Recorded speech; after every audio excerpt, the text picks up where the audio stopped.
The Three Little Birds podcast by Amy.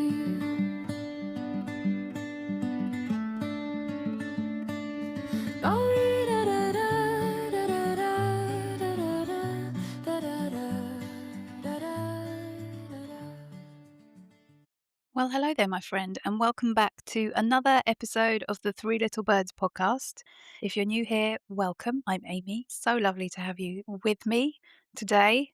And if you're coming back, oh my goodness, thank you so much. That's really lovely of you to tune in again. I really appreciate you. So, before I start today's episode, I just wanted to share a little a little follow up on the sound bath at the care home day in the life episode. I got lots of feedback on it. Thank you so much for your feedback. Thank you for listening. I'm so glad it made you laugh. And I have to tell you that I was back there today and it was so bizarre because maybe they listened to the podcast. I don't know, because initially there was nobody in the room. So I just started playing, I play there once a month. And so I arrived, I set up, there was nobody there. Fine. So I just started playing. It was the quietest it's ever been, obviously, because there was nobody there. Slowly, people sort of drifted in and then out again and then back in again. And it was eerily quiet, guys. I don't know what was going on. I mean, the organizer did come down and say that one of the clocks was running 30 minutes slow. So maybe people didn't realize that it was the time that the sound bath started. But I thought, oh my goodness, I wonder if they've all listened to the podcast and they've just stayed away because I mentioned about the interruptions. Also, I thought, and then it was about 30 minutes in, the people in the room were fast asleep. It was amazing. Like, I've never had background silence there. It was fantastic. And then a lorry arrives and starts reversing. And so you can hear the engine, but you can also hear, please keep clear. Beep, beep, beep, vehicle reversing. And their car park's quite small, so I don't know where it was coming from, but it was reversing for about 5 minutes. So anyway, never a dull moment, ever, ever. But that's not what we're here to talk about today. What I wanted to talk to you about today is changing ourselves first, because it's so easy, isn't it, to blame other people for our situation, whatever that situation is. It's so easy. I mean, it's almost easy in a dreamy way. You blame somebody else, you are absolved of any responsibility, and you can sort of wallow in your I was going to say misery, I don't know, self-righteous, opinions about other people. And that is no judgment on anybody, by the way. This is supposed to be an empowering podcast, and I'm getting to that point. So lately, when I'm on Instagram, these these reels keep popping up, which are all about other people being incompetent. And we talked a little bit about weaponized incompetence in another podcast. Maybe my phone heard me and is just feeding me stuff that it thinks I like. I mean, that's probably the case, let's face it.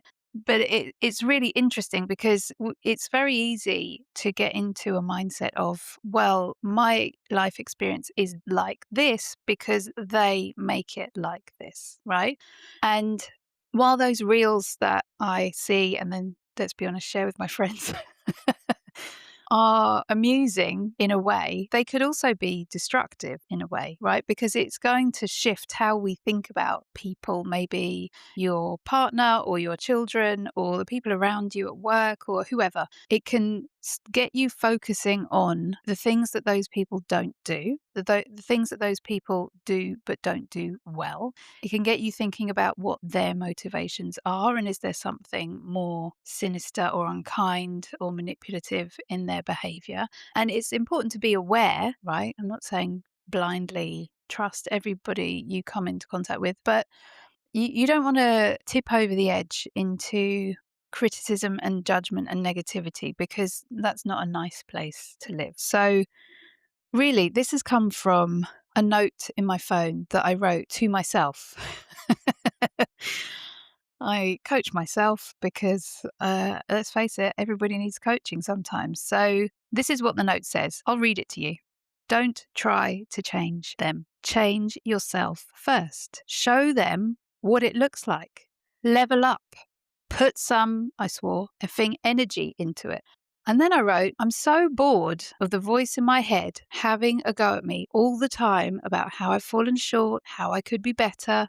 I'm bored of using my energy to judge myself and other people and worry about why they act like they do or whether I've upset them or whether I could have done better.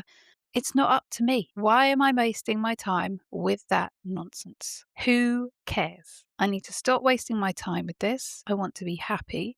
I want to charge ahead by working on myself every single day, leading the charge, not doing what I say. Do whatever you want because this is what I'm going to do. And you can watch me go. If you want to come along, you can come along. And if you don't want to come along, that's fine. It's your decision. It's not my responsibility. It's your responsibility. I am determined to be better. I will not hold back. I will no longer compromise. I will do what I need to do for me because then I can be my best self for you. It's the only way. It's the only way. And that's it. Enough of mediocre, enough of time wasting, enough of moaning about others and their words and actions. I am the main character of my own life. And I'm telling you, you are the main character of your own life. You are. You're the main character. The whole movie is about you. It's all about you. And so if it's all about you and you're the main character, and by the way, you're the writer and you're the director and you're the producer and you're the editor, you're the camera person, it's all about you. So what do you want? What do you want your movie to be about? Do you want it to be about the people around you and how you're allowing them to influence your mood, your feelings, your behavior, your thoughts? Or do you want it to be about you? Do you want to step up and take charge and lead? And lead by example. Do you want to set the example? You don't need anybody around you to be doing the thing that you want to do. You do not need to be mediocre Mary in amongst all the other mediocre Marys. You don't need to be accepted. You don't need to be admired. You don't need to be loved for that. You get to decide exactly who you want to be. You want to be sensational Sally. So stop looking at mediocre Mary and doing what she does. Stop judging her. She has nothing to do with you. She's in her own movie. Let her be in her own movie. You're in your movie. Act the part. We're not here to wait to be invited. We're not here to wait until circumstances change to feel better because that's backwards thinking. When you feel better, your circumstances will change. You are the creator of your reality. You are the authority in your life, not anybody else, you. And so if it's all down to you anyway, why would you waste your time on anybody else? You need to get still, listen to your inner voice, and do exactly what it says. No more excuses, no more procrastination, no more procrastinating. Enough of that. Don't wait around to be inspired or motivated to do something different. Don't follow your mood, follow your plan. Make a plan, follow the plan. That's it, okay? Write down the script for your movie and then act it out. Don't deviate. And go and do some things that really excite you. When you're watching a movie and it's one of these sort of rags to riches stories or one of those like makeover movie type things, are you sitting there shouting at the screen, telling the character to stay exactly where they are on the sofa in their dowdy outfit and their thick rimmed glasses? Or are you telling them to get up and believe in themselves? Are you shouting at the screen, don't stick around with that div? Why are you with them? There's so much better out there for you. Go and try on the fancy outfit. Spend that money on that wonderful holiday. You deserve it. Go and get yourself a facial or a haircut or whatever it is that they're thinking that they're not worthy enough to do. What are you shouting at the screen? Because whatever you're shouting at the screen is what you should be shouting at yourself. Okay. That's the inner voice that you need to be listening to, not bitchy Barbara or whoever you've got in your head. No offense to any Barbaras out there. What you want to see on the screen is someone living their fullest and their best life because it's inspiring, isn't it? When you watch a movie and the character is just magnetic, they're vibrant and alive and they're energized and they get what they want and they do exciting things and they have fun and they're happy. Don't you just love that? Don't you love them? I find it really inspiring when I watch a movie. I was trying to think of a movie. Have you ever seen There's Something About Mary? It's an old one. And there's some weird bits in it, right? I mean, it's a comedy, a sort of offbeat comedy. Is that how you describe that movie? But it's a movie that is about a girl called Mary, something about Mary, and she's got a je ne sais quoi about her, right? She's played by Cameron Diaz, who, of course, is gorgeous. And she's a really sort of sunshine girl. She gets along with people. She's really kind. She's really good at her job. She is sought after company and she has fun with her friends, and then she is, there's a few guys that are in love with her anyway. But I watched that movie and I think, oh, how lovely to be living your life to the full, to the maximum, to be doing things that excite you every single day and enjoying the sunshine on your face, and wearing a fabulous outfit and going out and having fun. That's what life is supposed to be about. We're not supposed to be dragging ourselves from day to day. We're not supposed to be surviving. We're supposed to be thriving all the time. And I wonder how much energy we waste looking outside of ourselves at other people and at their experiences, and wasting our time and energy commenting on what other people are doing. Like, oh, have you seen them? Have you seen what car they drive? And look at that. And what is she wearing? And this and that. And look at what she did to her hair. And, and she did put this on social media and she said that. Who cares? Let everybody get on with it. Let them get on with their own stuff and you get on with your stuff. Because the more you focus on other people, remember, where focus goes, energy flows. Where focus goes, energy flows. And by focus, I mean attention. Any attention you pay to anything or anybody else is you giving your energy to that thing, to that person. So this is my reminder to you to bring it back. Don't waste it. It's precious. This is your life. This is your life. Your one magnificent, beautiful, fabulous, blessed, happy, joyful, abundant life. How do you want to live it? Today, I'm going to give you some homework today. This is a short-ish podcast. And my homework for you today is to get a pen and a piece of paper. You can do it in the notes on your phone. You could send yourself an email on the computer. Really, pen and paper is more powerful. There's a bit more intention around it for me.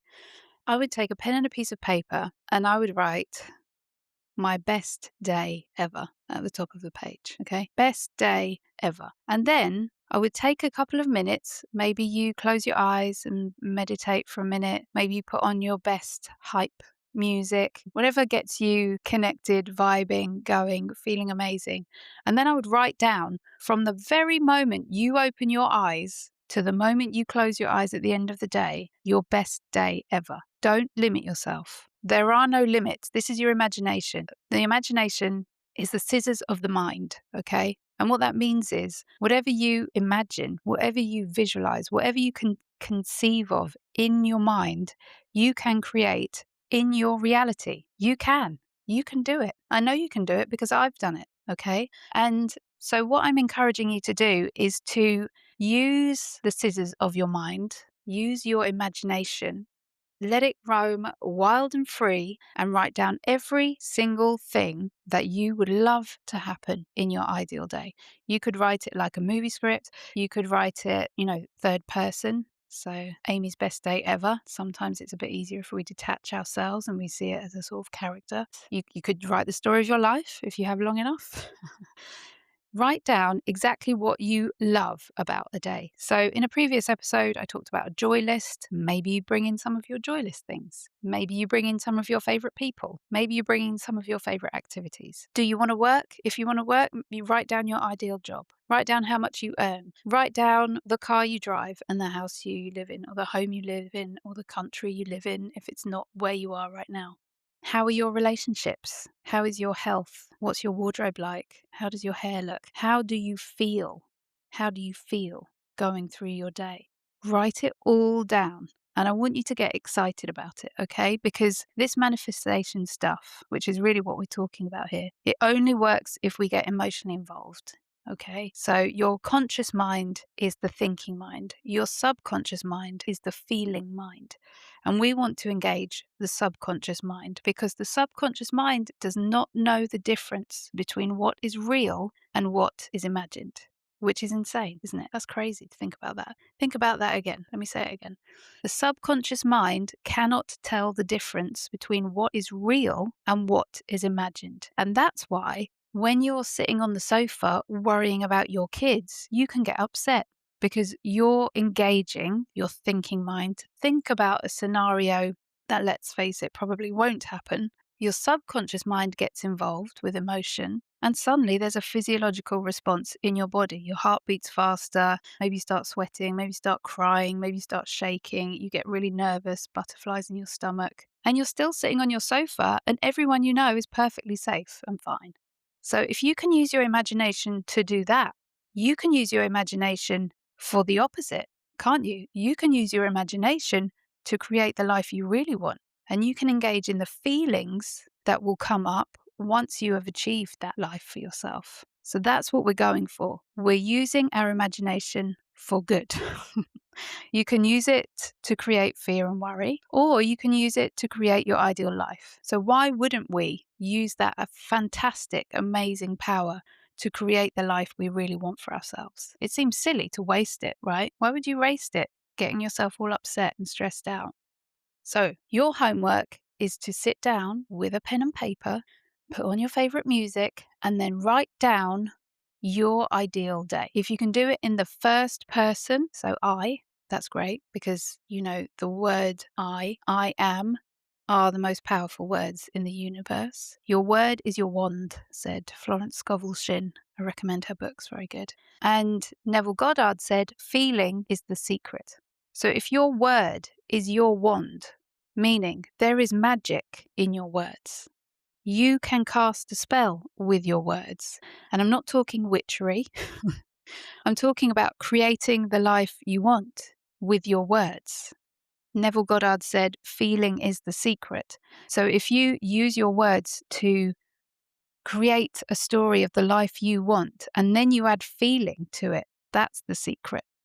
And you can visualize that in your mind. You can get into the feeling place of, oh, it feels really good to sit behind the wheel of this, I don't know, Bentley, whatever you want to drive. This Gucci suit feels fabulous on my skin. I'm loving this amazing, super fancy cream on my face. These shoes from, guys, I don't know about designers. These shoes from Dolce & Gabbana, do they make shoes? I don't know. Are fabulous. They're super comfy and super stylish, and I feel amazing in them. And I love doing this work which inspires other people and makes people feel better and pays me loads and loads of money. I don't know. I'm making it all up. Do whatever, write down whatever it is that you want, whatever you really, really want, with no limits, okay? There are no limits. The only limits that exist in this world are the ones we put on ourselves and the ones we allow other people to put on us. So enough of that nonsense. Nobody else has authority in your life but you. So you, the authority in your life, are going to sit down and you are going to decide for you what you really want, not what you think you should want, not what your parents told you to want, not what your partner thinks you should want, or you think they think you should want. It's like that Friends episode. If you know, you know. Not what your friends want or think you should want. Not what strangers on the internet tell you you should want. What do you really want? Because you're not going to get emotionally involved unless it's something you want, are you? Like someone could say, I really want to sail around the world in a one-man dinghy. Good for them. Good for them. It's not my dream. So I'm not going to be able to get excited about that. I mean, you could put me on a cruise liner or in my own yacht with a staff of 20. Sure, then maybe I'd consider it. I could get excited about that. But a one-man dinghy, not for me. No, thank you. So really take a minute. Really think it through. Really consider, what do you want from your life? And before bitchy Barbara or whatever the voice in your head is, who naysays everything or adds in doubts. I'm like, oh, yeah, right. How are you going to get that? What do you think you're talking about? What a load of rubbish. Ignore her. Don't give her any time. Don't give her your awareness. Don't give her any attention at all. You're focused on your task, which is this. Think about what you want. Write it down in the first person, preferably. And if you can, in past tense. Because what we're trying to do is train the subconscious mind to believe that this thing has already happened. And the magic there is if you can get your subconscious mind to believe that it's already happened by writing it down in vivid detail, getting excited about it, the subconscious mind will find a way for it to happen. And the how is not your job. It's not your job to figure out how it's going to happen. It has nothing to do with you. That's not your work. The problem we often have with manifestation is we're trying to be the operator of the computer and the hard drive. The hard drive bit is not our job. Our job is to enter in the information and then trust that the result is going to come back up for us. Or you could think of it like ordering something on Amazon and then trying to be the warehouse provider and the driver, right?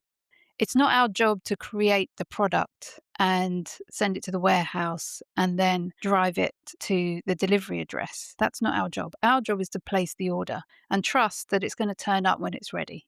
That's our job. Okay, so we don't need to get into the inner workings of the delivery system, whatever that system is. We just need to say what we want, like ordering from a catalogue in the olden days. You get your catalogue out, you put a big circle around what you want, you send off your order, and then you wait for it to arrive. When I order something off Amazon, I'm not sitting there, unless I really, desperately need it the next day, I'm not sitting wondering if they're working on it. I've had enough Amazon deliveries at this point to know that it's on the way. And if it doesn't arrive tomorrow, it'll probably arrive the next day, right? I trust completely. I believe it's coming. I know it's coming. I've placed the order. I know it's coming. They've got the address. They know where to find me. If I'm not in, they'll leave it outside the door. What is meant for you cannot miss you. What is meant for you cannot miss you. It won't miss you. It can't miss you. If you're not in, they'll leave the package outside. It can't miss you if it's meant for you. And if it doesn't come to you at the moment you thought, in the way you thought, that thing wasn't meant for you. There's something better out there. Okay. So I hope you've taken something away from this today. Please go and do your homework, which is take a pen and a piece of paper, write down your ideal day in the first person in the past tense. So yesterday I had the best day ever. I woke up after a dreamy sleep. I felt fabulous. I felt energized. I was excited for the day. I got up and I put on an outfit that felt amazing. It felt super soft on my skin and I looked fabulous and I got loads of compliments and my hair felt just right and I had the most delicious breakfast outside in the sun or, wherever your dream spot is for breakfast. I had amazing company. I spent the morning doing whatever it is you wanted to do. I spent time with friends and family. We had beautiful relationships. We did this, we did that, we did the other. Write it all down. I got in my car and my car was beautiful and clean and smelled fresh and the leather seats felt amazing on my skin. And I loved the feeling of the steering wheel of my Porsche. And I drove it down the road and people smiled at me and everyone was so kind in traffic. And then I got to my destination and I got the perfect parking space and I got out of the car and the person I was going to see was waiting there for me with a smile and a coffee in their hand, my favorite type of coffee, which was delicious and blah, blah, blah, blah, blah, all the way to the end of the day. Rave about it and read it every day. Read that every single day, and it's not going to arrive immediately, all right? It's a big order. When placing a big order, that's okay. It takes a little while to create, it takes a little while to be delivered. Have patience, have faith, read it every single day, get excited about it every single day. We're only thinking about how exciting the prospect of having that amazing day is. That's it. No thoughts about, I'd really love that, but it's not here yet. I mean, it sounded really good when I wrote it, but really, how is that ever going to happen? How is not your job? And you doubting it, you doubting your goal, your dream, whatever you want, is putting engines on the wrong side of the train, okay? You want your train to go forwards. You want your train to go forwards. And any thoughts of doubt are putting engines on the front of the train to push it back again, okay? So I want you to really make a concerted effort to focus only on what you want, not the absence of what you want. Because if you're focusing on the absence of something, you're focusing on lack. And when we focus on lack, the universe hears lack and says, oh, did you want lack? Okay, sure. Here is scarcity. Here is lack. Here is less.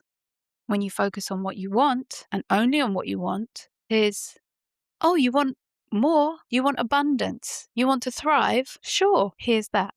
So we really need to make sure we're focused in the right direction and we keep up that momentum. So that's why I'm suggesting read it every day, read it as often as you can. Keep a note in your phone if you want to. Send yourself an email every single day that you read. I might do that actually. Send yourself a message every single day that you're going to read to remind you of what you're focused on and keep your mind focused on that. Okay, you have your homework. Go and get your pen and your paper. Believe in yourself. Forget any limits that you or anybody else has put on you, okay? You're capable of anything. You can be and do and have anything, anything. So now that we've cleared that up, go and have a wonderful day. Let me know how it goes. If you want to share your ideal day with me, you can write me an email if you want to. It's amy@threelittlebirdsofficial.com. I wish you the best. Go and live your dream life. You only get one, as far as we know. And I hope you have a wonderful day. Okay, bye.